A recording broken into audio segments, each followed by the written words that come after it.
Jack's life takes a wild turn on the day he believes he is finally about to meet his online girlfriend in person. Full of excitement, he heads out to see her, and she messages him saying she is already watching him from inside a nearby cafe. Jack looks around and realizes the cafe is right across the street. So he quickly starts moving toward her, but before he can cross, she suddenly tells him to stop and run around in a circle 3 times. Without questioning it, Jack happily does exactly what she says. The moment he finishes, Truck-kun slams into him. Somehow, Jack survives the crash, but before he can even understand what just happened, a meteor drops from the sky and finishes him off.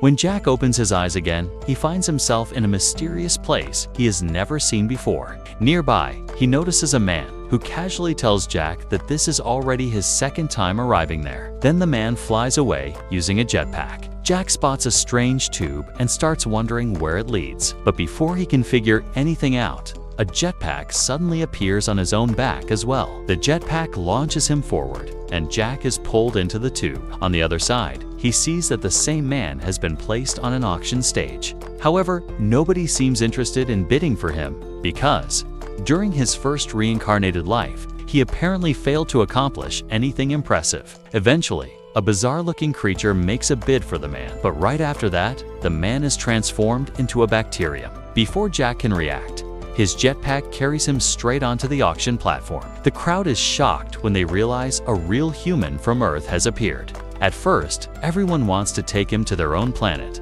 but then they discover that his soul is irregular. As soon as they learn this, their excitement disappears and they lose interest in him completely. Jack is then sent over to a huge gacha machine. There, he meets a beautiful girl who explains that this is the place where his next destiny will be chosen. The girl notices the confused look on Jack's face and asks if something is wrong with him. Jack says he is simply struggling to understand everything that is happening. She tells him that almost every person feels lost when they first arrive there, but Jack says that is not exactly what he means. Then he suddenly leans closer and tries to smell her. Annoyed, she warns him that she can make him wander forever through the dark world of dead souls. She then reveals that she is actually a goddess. Jack says he already guessed that because only a goddess could look that beautiful. Jack then asks her about her chest size, so the goddess immediately hits him on the head and tells him to watch a video instead. She shows him the final moments of his life. Jack asks whether she had permission to record him, saying filming someone without consent is illegal. The goddess simply replies that human laws do not apply to her. As Jack watches the footage, he realizes that while his online girlfriend had been messaging him, she was actually sitting with her real boyfriend. The goddess points out that Jack has suffered strange accidents every time he tried to meet that girl, and she says his life honestly feels like some kind of comedy show. The goddess explains that Jack is now in a special place where people who died in pathetic or miserable ways are offered another chance. She describes it as a waiting room for reincarnation into other worlds and tells him that he can be reborn as almost anything he wants. She places him inside a ball, and as he rolls around helplessly, she warns him to stay quiet unless he wants to be reborn as a bacterium that lives for 10,000 years. Jack is surprised that he is allowed to choose his next life because the stories he read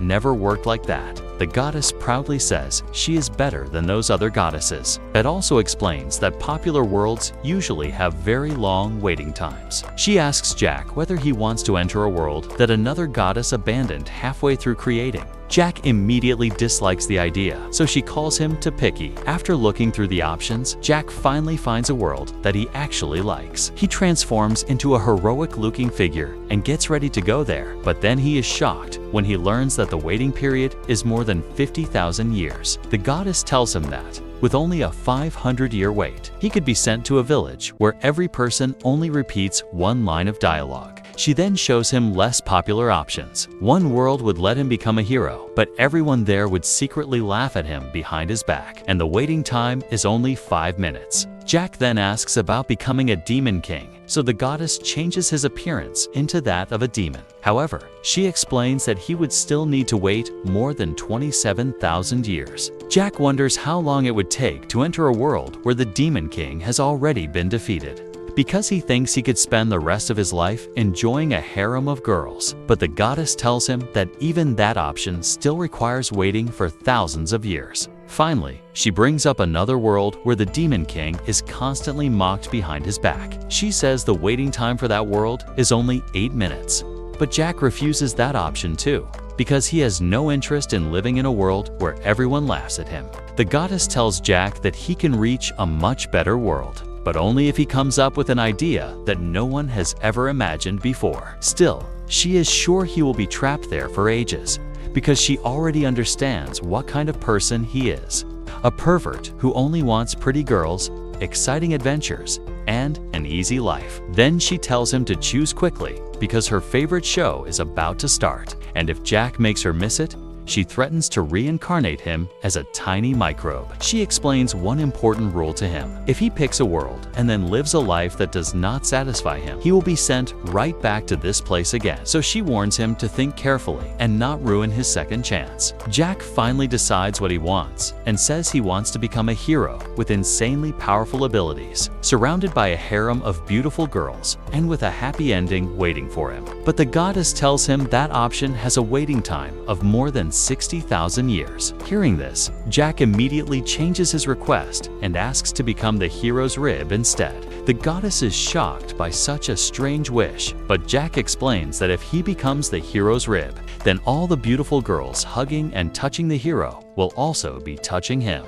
The goddess realizes his dream is actually much smaller than she expected. As she gets ready to send him away, she tells him to be careful in his next life. Jack thanks her, saying she is the first girl who has ever treated him kindly. But before he can leave properly, she shocks him and sends him off. The goddess relaxes and starts watching her favorite program. But suddenly, Jack returns and almost crashes down on top of her. The goddess punches him away before he lands. She says she already expected him to come back, and Jack admits that he did enjoy himself. But he returned because his life still did not end happily. Jack begins to explain what happened, but the goddess stops him and says she can simply watch his past life on television. She sees the hero whose rib Jack became. The hero defeated every monster that stood in his way, and people praised him for saving them. Beautiful girls hugged him with gratitude, which made Jack extremely happy because he could feel it too. Jack points out the girl he liked the most, but when he confesses his feelings, both the girl and the hero hear his voice. Confused, the hero starts checking his own body to find out where the sound is coming from. Jack tells him that he has been reincarnated as one of his ribs. The hero then pulls out a rib, but it turns out he removed the wrong one because Jack is still inside his body. The rib that was pulled out suddenly transforms into a perfect copy of the hero. As the goddess watches the two heroes fight, she assumes the original must have won because he had overpowered skills. But Jack reveals that the clone also had the exact same powers. In the end, the clone wins because he has one extra rib, while the original hero vanishes and leaves only his ribs behind. The clone starts speaking, but the goddess notices that Jack is fast-forwarding through that part. Jack explains that it was just a very long speech. After that, the clone awakens the other ribs and tries to merge with all of them. However, every rib has its own mind and personality. So instead of combining, they start fighting each other. The fifth right rib and the seventh left rib get into a massive battle that destroys the planet. But the goddess complains that their ridiculous names are making the story hard to enjoy. Then the 10th left rib decides to create even more clones using his own ribs. But he also wears a mind control mask, which lets him control the copies. Meanwhile, two of the ribs fall in love with each other.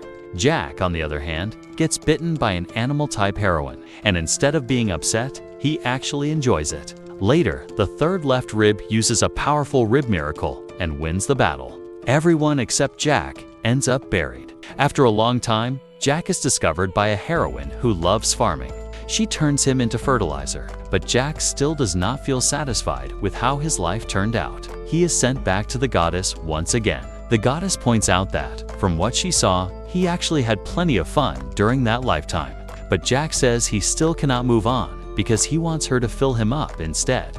The goddess tells him that if she did that, she would have to burn him into ashes first. Jack then wonders whether he could become fertilizer again if she burned him. The goddess says there is only one way to find out, and immediately burns him to ashes. But then she remembers that there are no plants in that place, so she quickly brings him back to life.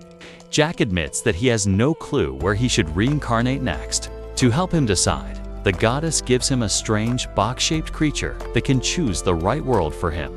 Jack shakes the creature, making it dizzy, and then it spits out a lottery ball. When Jack reads it, he sees the words hermit crab written on it. Jack explains to the goddess that he once lived a completely ordinary life, and that is why shiny things naturally catch his attention. He also says he was single for his entire life, and at one point, he even joined an archaeological expedition just to search for a girlfriend. The goddess immediately refuses to believe such a ridiculous story. Jack then admits that he invented the last part, so she shocks him with electricity again. Still, she says she is relieved that, even though Jack is a hopeless otaku, he did not spend his whole life locked inside a room playing video games. Jack tells her that he actually likes being outside. Then he proudly says he used to visit the arcade 3 times every week, but the goddess refuses to count that as truly going outdoors. Jack then asks how much of her affection meter he has filled. The goddess tells him it is already at 95%. Jack quickly compliments her, raising it to 98%. Curious, he asks what will happen if the meter reaches 100. The goddess calmly answers that she will fall in love with him and then mount him on a wall like a display piece. Before sending him into his next life as a hermit crab, she gives him every useful option she can without increasing the waiting time, because she does not want him to die immediately. Jack is reincarnated once more, but not long after, he returns to the goddess again. As he starts falling toward her, she blasts him away. To find out what happened during his life as a hermit crab, the goddess connects a cable directly into Jack's head. She sees that after he was reborn,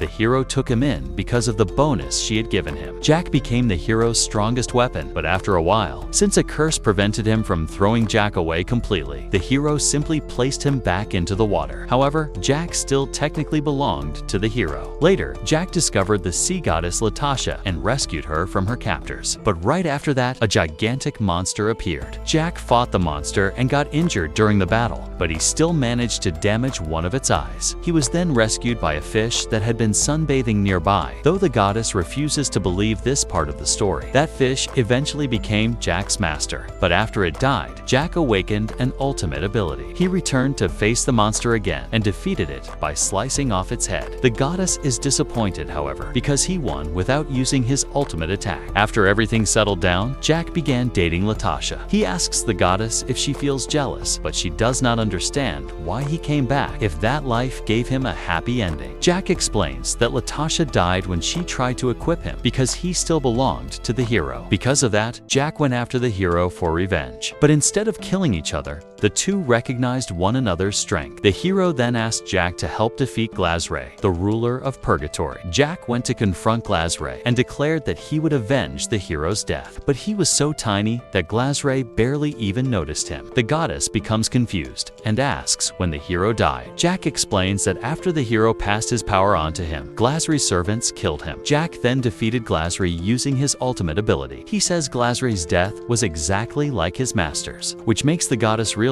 that Jack used that same ability on him. Jack adds that even though he saved the entire world, nobody truly accepted him because he was only a hermit crab. In the end, he grew old and died while still feeling unsatisfied. The goddess believes Jack should feel fulfilled because he saved the world, but Jack says he is not satisfied because no girl ever equipped him. Hearing this, she finally understands that this is the real wish he has been chasing all along. Jack then gives her a can of salmon as a gift. The goddess does not understand why he would eat salmon, since it is the same type of creature as his former master. She then says his gift has pushed her affection meter all the way to 100, meaning it is time to mount him on the wall. Jack asks her to do it while he is still in his hermit crab form. The goddess accepts his request and places him inside a box. But just as she begins changing her clothes, Jack suddenly breaks out. The goddess instantly destroys him and then revives him in his original human body. Jack says he could not control himself because the sound she was making triggered his imagination.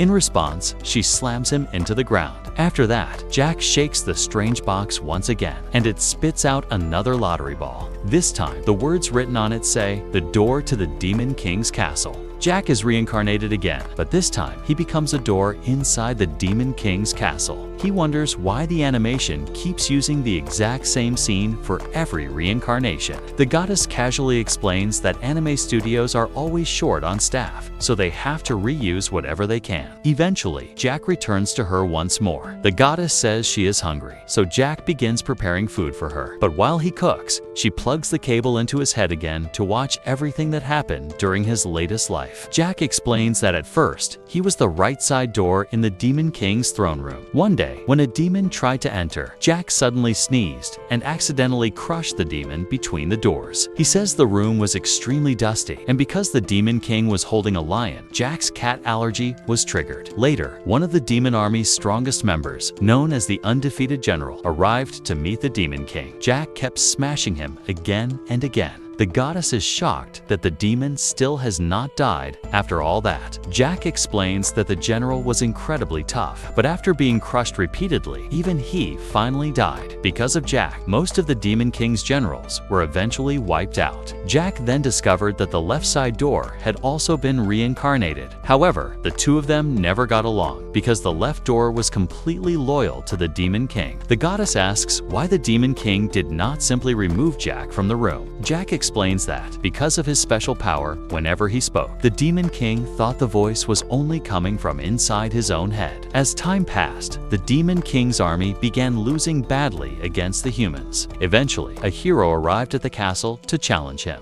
but the hero could not defeat the Demon King easily because the Demon King had an ability that made him stronger every time he came close to death. The Demon King attacked the hero with a fireball, and at the same time, the left door shot a laser beam at him. The hero managed to block the attack using his shield. Jack, however, was almost useless in the fight because all he could do was open and close. Then the left door launched an energy ball toward Jack, but Jack deflected it. The attack bounced away and struck the Demon King instead, causing him to explode. The hero celebrated his victory with his 12 heroines, but one of them had cat ears. Seeing her triggered Jack's allergy again, making him sneeze, and he accidentally crushed the hero to death. The heroines immediately blamed Jack for killing the hero. They all attacked him together and ended up destroying the entire Demon King's castle. Back in the goddess's place, Jack serves her curry fried rice. While eating, she notices that she does not recognize the table in front of them. Jack explains that he turned the left door into a table. The goddess tastes the food and admits that it is delicious. And with that, episode comes to an end. Like and subscribe to stay tuned for the next episode.